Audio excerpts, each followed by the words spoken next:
ওম শান্তি। আজ 2/9/2025 বাপদাদার মধুর মহাবাক্য।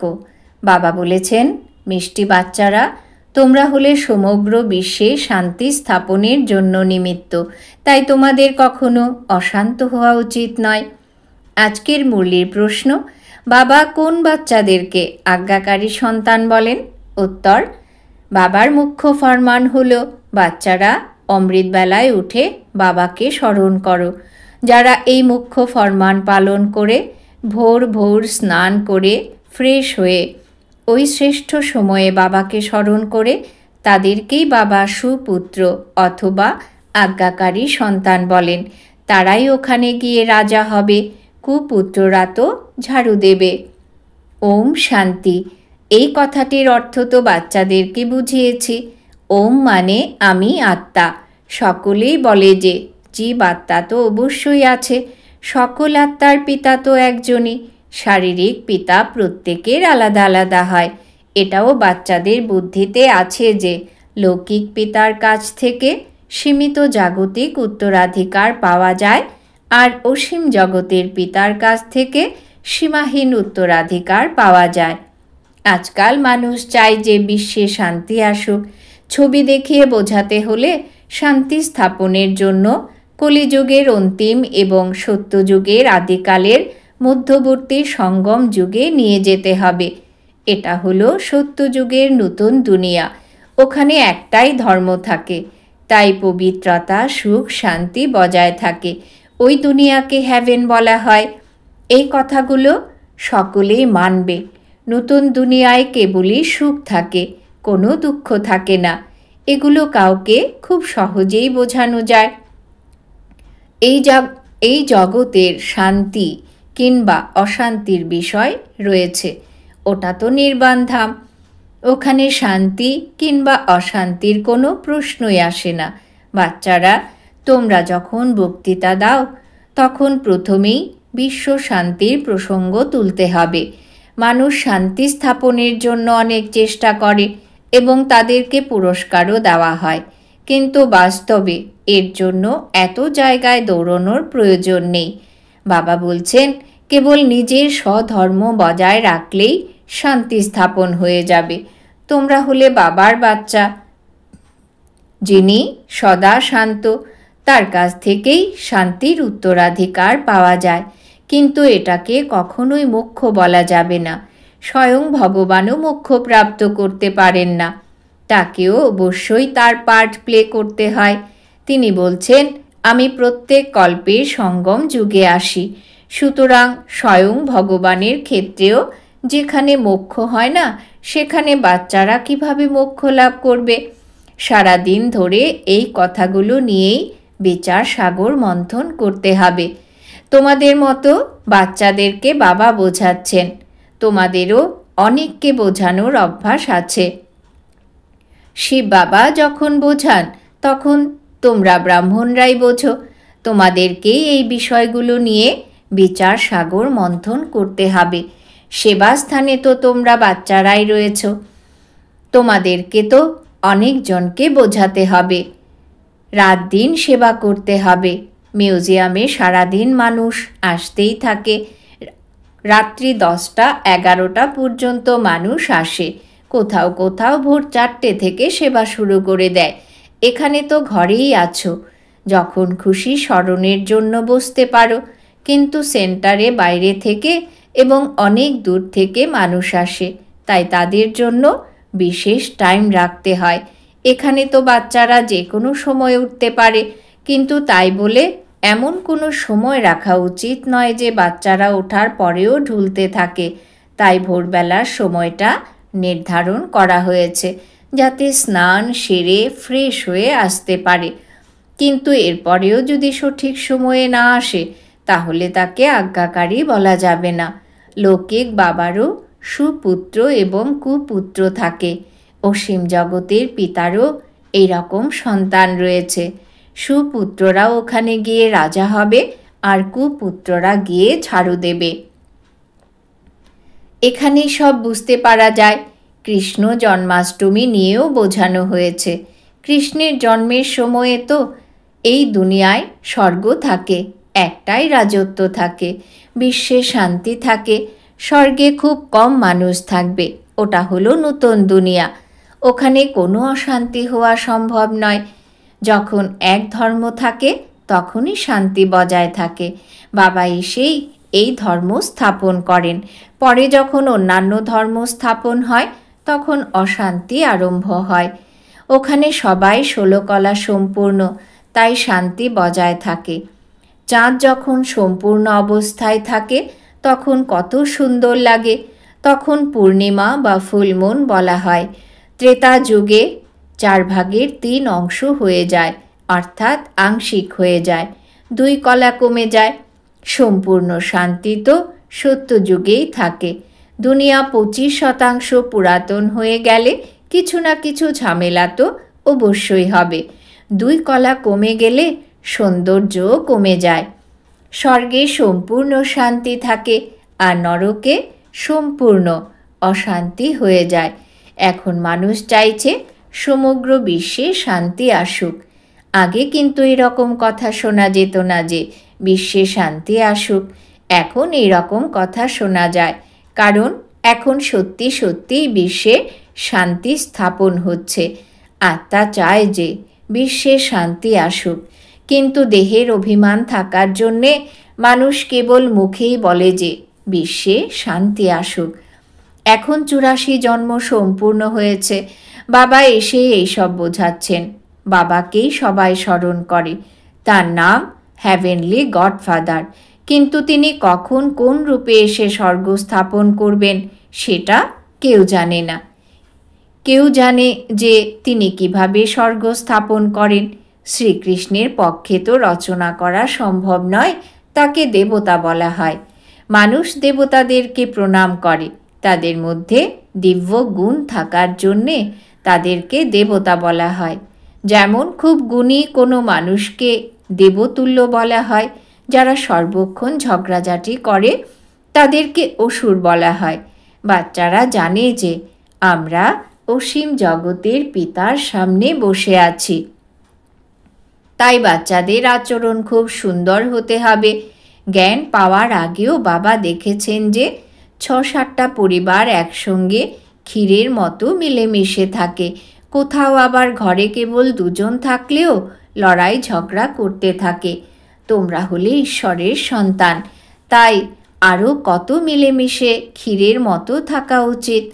একেবারে ক্ষীরের মতো সত্যযুগেই হবে, কিন্তু এখানে তোমরা ওই রকম হওয়ার শিক্ষা পাচ্ছ, তাই খুব ভালোবেসে থাকা উচিত। বাবা বলছেন আন্তরিকভাবে নিরীক্ষণ করে দেখো যে কোনো বিকর্ম করিনি তো, কাউকে দুঃখ দিইনি তো। কিন্তু কেউ এভাবে বসে বসে নিজেকে নিরীক্ষণ করে না। কথাগুলো ভালোভাবে বুঝতে হবে। তোমরা বাচ্চারা হলে সমগ্র বিশ্বে শান্তি স্থাপনের নিমিত্ত। তোমরা যদি নিজের বাড়িতেই অশান্তি করতে থাকো তবে শান্তি কিভাবে স্থাপন হবে? লৌকিক পিতার সন্তান যদি খুব জ্বালাতন করে তাকে বলা হয় এরকম বাচ্চা থাকার থেকে না থাকাই ভালো। যদি কখনো খারাপ অভ্যাস তৈরি হয়ে যায় তাহলে সেটা ধীরে ধীরে আরও কড়া হয়ে যায়। তখন এই বোধটাই আর থাকে না যে আমরা হলাম অসীম জগতের পিতার সন্তান, আমাদেরকে বিশ্বে শান্তি স্থাপন করতে হবে। তোমরা শিব বাবার সন্তান, যদি শান্ত থাকতে না পারো তাহলে শিব বাবার কাছে এসো। তিনি হলেন হীরা, তিনি সঙ্গে সঙ্গে তোমাদেরকে শান্ত থাকার উপায় বলে দেবেন। অনেকেই আছে যাদের আচরণ মোটেই দেবতা ঘরানার নয়। তোমরা এখন ফুলের দুনিয়ায় যাওয়ার জন্যে প্রস্তুত হচ্ছ। এই দুনিয়াটা খুব নোংরা, একদম বেশ্যালয়। এই দুনিয়ার প্রতি ঘেন্না আসা উচিত। নতুন দুনিয়া স্থাপন হলেই বিশ্বে শান্তি আসবে। সঙ্গম যুগে শান্তি হওয়া সম্ভব নয়। এখানে সবাই শান্ত হওয়ার পুরুষার্থ করছে। সম্পূর্ণ পুরুষার্থ না করলে শাস্তি পেতে হবে। আমার সঙ্গে তো ধর্মরাজও রয়েছেন। যখন হিসেবপত্র মেটানোর সময় আসবে তখন অনেক মার খেতে হবে। কর্মফল অবশ্যই ভোগ করতে হবে। শরীর খারাপ হওয়াটাও তো কর্মফল। বাবার ওপরে আর কেউ নেই, তিনি বোঝাচ্ছেন, বাচ্চারা, তোমরা ফুলের মতো হয়ে গেলে খুব উঁচু পদ পাবে, না হলে কোনো লাভ নেই। যে ভগবানকে, বাবাকে অর্ধেক কল্প ধরে স্মরণ করলে তার কাছ থেকে যদি উত্তরাধিকারী না নিলে, তাহলে তার সন্তান হয়ে কি করলে? কিন্তু ড্রামা অনুসারে তো এরকমও হবে। বোঝানোর অনেক রকম উপায় আছে। সত্যযুগেই সমগ্র বিশ্বে শান্তি ছিল, যেখানে এই লক্ষ্মীনারায়ণের রাজত্ব ছিল। এখন সব জায়গাতেই অশান্তি, তাই লড়াই তো অবশ্যই হবে। তারপর সত্যযুগে পুনরায় কৃষ্ণ আসবে। বলা হয়, কলিযুগে দেবতাদের ছায়াও পড়ে না। তোমরা বাচ্চারাই এখন এইসব কথা শুনছ। তোমরা জানো যে শিব বাবা আমাদেরকে পড়াচ্ছেন। এগুলো ধারণ করতে হবে। এর জন্য সারা জীবন লেগে যায়। বলা হয়, সারা জীবন ধরে বোঝালাম, কিন্তু তাও বুঝল না। অসীম জগতের বাবা বলছেন, আগেই মুখ্য বিষয়টিকে বোঝাও যে জ্ঞান আলাদা আর ভক্তি আলাদা। অর্ধেক কল্প হলো দিন আর অর্ধেক কল্প হলো রাত্রি। শাস্ত্রে তো কল্পের আয়ুকেই ভুল লিখে দিয়েছে, তাই অর্ধেক করা সম্ভব হয়নি। তোমাদের মধ্যে যদি কেউ কখনো শাস্ত্র না পড়ে থাকো, তাহলে খুবই ভালো। শাস্ত্র জানা থাকলে সে সংশয় প্রকাশ করবে, অনেক প্রশ্ন করবে। বাস্তবে বানপ্রস্থ অবস্থায় এলেই মানুষ ভগবানকে স্মরণ করে, কারোর মতামত অনুসরণ করে, তারপর গুরু যেভাবে শেখাবে সেরকম করে। ভক্তি করা শেখানো হয়। এমন কোনো গুরু নেই যে ভক্তি করা শেখাবে না। ওদের মধ্যে ভক্তির শক্তি থাকার জন্যই ওদের এত ফলোয়ার্স হয়। ফলোয়ার্সদের ভক্ত বা পূজারী বলা হয়। এই দুনিয়ায় সকলেই পূজারী, ওখানে কেউ পূজারী হবে না। ভগবান নিজে কখনোই পূজারী হন না। এইরকম অনেক পয়েন্টস বোঝানো হয়। বাচ্চারা, ধীরে ধীরে তোমাদের মধ্যেও বোঝানোর শক্তি আসবে। তোমরা এখন সবাইকে বলে থাকো যে শ্রীকৃষ্ণ আসছেন। সত্যযুগে তো শ্রীকৃষ্ণ অবশ্যই থাকবে, না হলে বিশ্বের হিস্ট্রি, জিওগ্রাফি রিপিট কিভাবে হবে? কেবল শ্রীকৃষ্ণই তো নয়, ওখানে রাজা রানী যেরকম হবে, প্রজারাও সেই রকম হবে। এটাও বোঝার বিষয়। তোমরা বাচ্চারা বুঝেছ যে আমরা হলাম বাবার বাচ্চা। বাবা এখন উত্তরাধিকার দিতে এসেছেন। সকলেই তো স্বর্গে আসবে না, ত্রেতা যুগেও সকলে আসবে না। ধীরে ধীরে বৃক্ষের বিস্তার হবে। এটা হলো মনুষ্য সৃষ্টির বৃক্ষ। ওখানে আছে আত্মাদের বৃক্ষ। ব্রহ্মার দ্বারা স্থাপনা, শঙ্করের দ্বারা বিনাশ, এবং তারপর পালনা। বুঝে শুনে শব্দের প্রয়োগ করতে হবে। কিভাবে এই সৃষ্টিচক্র আবর্তিত হয় সেটা বাচ্চাদের বুদ্ধিতে রয়েছে, এবং তার জন্যে বাচ্চাদের নেশাও আছে। কিভাবে রচনা হয়? এখন তো খুব ছোট নতুন রচনা। এটা অনেকটা ডিগবাজি খেলার মতো। প্রথমে সবাই শূদ্র থাকে, তারপর বাবা এসে ব্রহ্মার দ্বারা ব্রাহ্মণদের রচনা করেন। ব্রাহ্মণ হলো টিকি। ডিগবাজি খাওয়ার সময়ে পা এবং টিকির এক জায়গায় চলে আসে। আগে তো ব্রাহ্মণদের প্রয়োজন। ব্রাহ্মণদের যুগ খুবই ছোট যুগ। তারপর আসে দেবতারা। বর্ণের বিষয়ে বোঝানো আছে বলে এই ছবিটাও খুব কাজে লাগে। এই ছবি দিয়ে বোঝানো খুব ইজি। ভ্যারাইটি মানুষের ভ্যারাইটি রূপ। বোঝানোর সময়ে কত আনন্দ হয়। যখন ব্রাহ্মণরা থাকে তখন এখানে অন্যান্য সকল ধর্ম থাকে। শূদ্রদের থেকেই ব্রাহ্মণদের স্যাপলিং লাগানো হয়।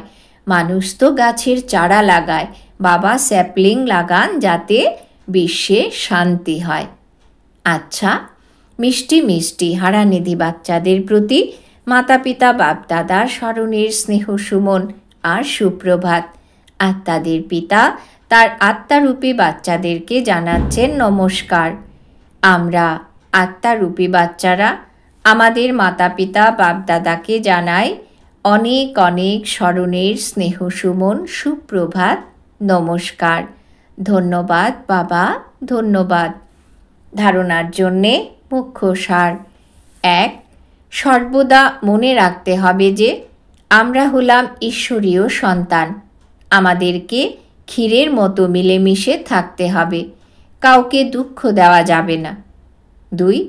আন্তরিকভাবে নিরীক্ষণ করতে হবে যে আমার দ্বারা কোনো বিকর্ম হচ্ছে না তো, অশান্ত হওয়ার কিংবা অশান্তি সৃষ্টি করার অভ্যেস নেই তো। বরদান। বাবা আজ বরদান দিয়েছেন, পবিত্রতার শক্তির দ্বারা সদা সুখের সংসারে থাকা বেগমপুরের বাদশাহ ভব। পবিত্রতার শক্তির দ্বারা সদা সুখের সংসারে থাকা বেগমপুরের বাদশাহ ভব। বিস্তার। সুখ শান্তির ফাউন্ডেশন হল পবিত্রতা। যে বাচ্চারা মন, বাণী, কর্ম এই তিনটিতেই পবিত্র থাকে তারাই হাইনেস আর হোলিনেস হয়। যেখানে পবিত্রতার শক্তি আছে সেখানে সুখ শান্তি সত থাকে। পবিত্রতা হল সুখ শান্তির মাতা। পবিত্র আত্মারা কখনো উদাস হতে পারে না। তারা বেগমপুরের বাদশাহ হয়। তাদের মুকুটও পৃথক আর সিংহাসনও পৃথক হয়। লাইটের মুকুট হল পবিত্রতারই নিদর্শন। স্লোগান। আমি হলাম আত্মা, শরীর নই।